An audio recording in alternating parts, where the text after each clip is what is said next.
And a good morning to you, or good afternoon. It's morning in Second Life.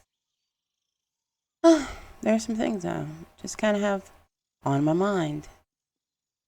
In particular, I like to jump right into it. You know, I know this is Coco speaking, by the way, on a channel. Um, so what's on my mind? There are a lot of discussions about how it is that you should feel in a relationship, how you should approach romantic connections, and how those should be fostered and how much work should be put into them. But there is something I notice, you know, there isn't quite as much that's spoken about with friendship. There seems to be a lot of just expectation. If you're a friend, if you're a true friend, a true friend is going to do this, a true friend is going to do that. There's a lot of this conversation. And then there are expectations that people have in connection to their friendships. But I find that people are more, they tend to be more focused on expressing their needs and wants and who they are in a certain way and what it is that they're looking for in their connections when it's romantic, but not so much when it's friendship. Typically, there are individuals who like, hey, I just gravitated to this person, and we've just been so close, and but I don't think I've ever heard someone talk about starting, to getting to know someone and hoping that a friendship blossoms and being intentional about communicating what their needs and wants are within a healthy friendship. I don't think I've ever heard anyone talk about that. And I think that needs to be more of a thing, not just with friendships, but with all relationships.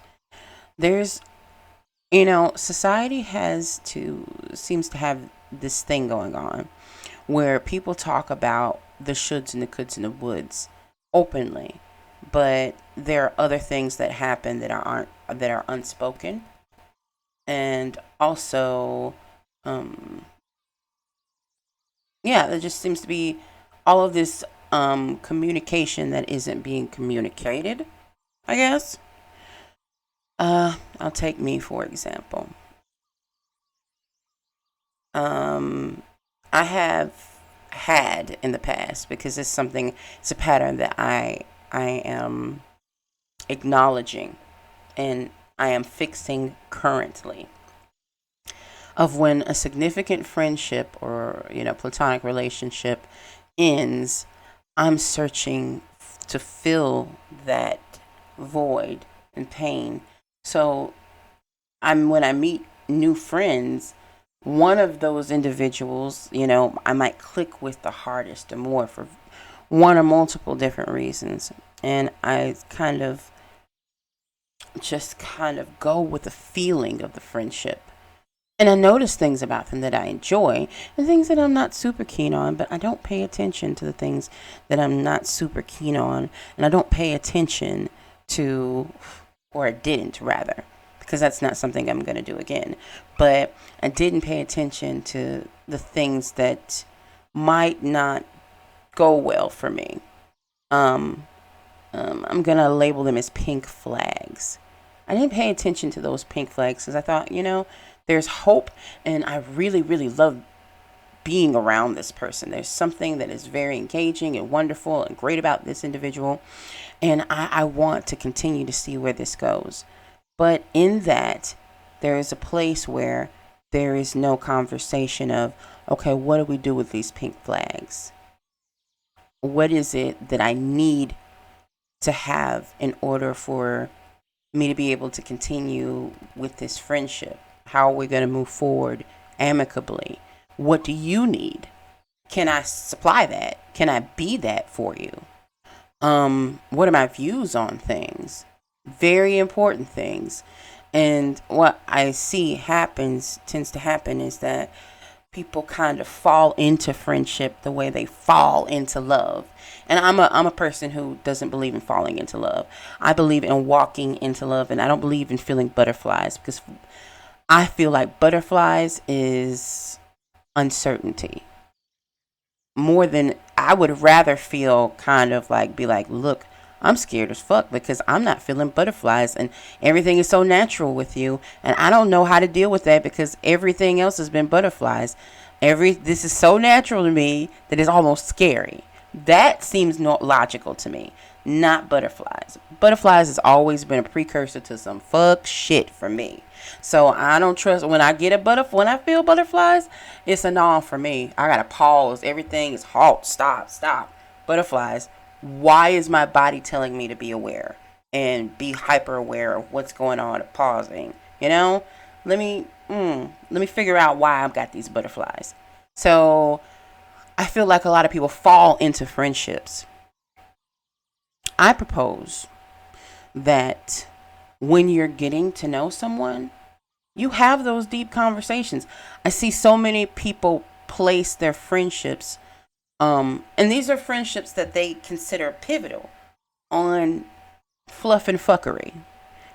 Like, and this is something that people have told me I'm very judgmental surrounding. I don't believe in sisterhoods and stuff like that, or that's my we good, and all I see is just jokes and shiggles and talking about sex and pop culture references and fashion. Let's be cute together. Be my twin. I don't that's great. If that's your jam, that's great and all. But what about how much time do I need to spend with you in order for you to feel like I'm really engaging in this friendship? Do you need for me to reach out to you as much as you reach out to me? Or is it okay that I'm not typically the type of person to reach out, but when you do reach out, I fully engage you? Are you looking for someone who goes into battle mode for you no matter what the situation is? Or are you looking for someone who, when you need me in the moment, like, and you like, hey, when I throw up the bat signal, you need me to swoop in? How do you want to go forward with that? This friendship that ended, one of the pivotal things was I was told by this friend, or this individual who I considered as a friend, that she didn't feel like I would come to fight for her, that I wouldn't have her back. And I thought about that. I was like, why is it that I have pause to lean in to coming to save her, so to speak, or to have her back? Not save, but have her back. And I realized that people who entertain things that, to me, obviously should not be entertained, who poke bears in the zoo, who continue on with conversation that they know others feel uncomfortable with, and they push themselves in on people in certain ways that they themselves don't really view as pushing themselves in on people. But me, as the person outside seeing it, I see where they're trampling on other people's kind of boundaries and comfort zones. I don't feel compelled to fight for those people. Now, if a barrage of folks comes in and is like, oh, you fucking with my friend. Oh, you not finna know what you not finna do. You not finna do that. We not finna do that. I'm coming in then. Don't come try to gang up on my friend. But I'm of the opinion that if you buy yourself an ass whooping, I feel like life teaches you lessons. There's some ass whoopings you need to take. I'm sorry. This is how I feel about it. And I feel the same way for myself. If I go charging into a battle, I've been given all the signs that this shit is not really what I need to be doing right now. If I go charging into that, If I go charging into that battle, I'm not expecting anybody to come and have my back. I don't really expect that because I bought that ass whooping. If I get an ass whooping, I bought it. That's how I feel for me. So it's pivotal things like that. Those are the conversations that need to be had. They're extremely unpleasant, absolutely, especially when you really care about someone and you want to continue a connection. But truthfully, these conversations save you from really unpleasant, really fucked up situations that could happen later on. You know, like, damn, she ain't have my back. No, you run into the fucking fire. What, you want me to go get shot myself because you over here antagonizing? No, fuck that. No, you bought that home skillet. No, and that's how I see it. And I don't feel no ways about it. It's just what it is. We just complete incompatibility.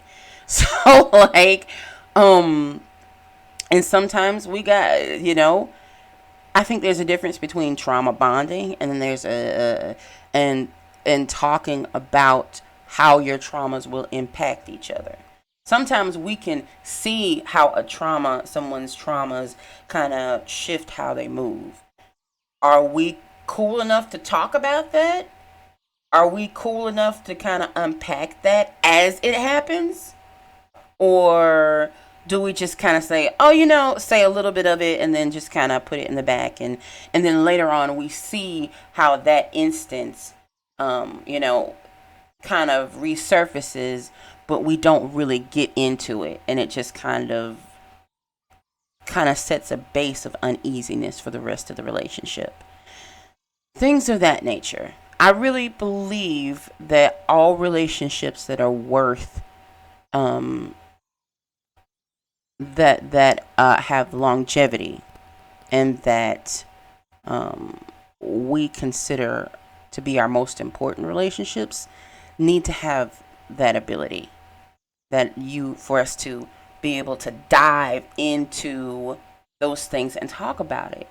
Because what's going to happen is if we just focus on the pleasantries, and there's nothing wrong. If all you want to do is have a surface relationship, that's fine. There's no judgment there. Sometimes surface is all we need in the moment, and that's all we want, and that's fine. But I'm speaking to the relationships that are supposed to be pivotal, and and you seek to have these people in your lives, going in your life going forward in a very close and impactful way. It's important to have those conversations and not delay certain aspects of them. Um, because you're basically trying to make sure that your core values are in alignment. It doesn't matter whether you are platonic or not. The people who you are closest to, the important things for you need to be important for them. And yeah. So that's just something that I had on my mind. I really feel like we need to be intentional about how it is that we connect with our friends and what it is that we talk about. Oh, that's my sis. That's my best. And that's all that's fine and dandy. But is the work really being put in to figuring out, hey, what do you need in order to feel seen and heard? Can I provide that for you? Vice versa. So, all right. That being said, I hope that, I don't know, maybe this was something that someone else might have been thinking about and wondering about, and you know and maybe it could positively impact them. Maybe you might decide to be a little bit more intentional about how you engage. All right. Take care. La da da da da.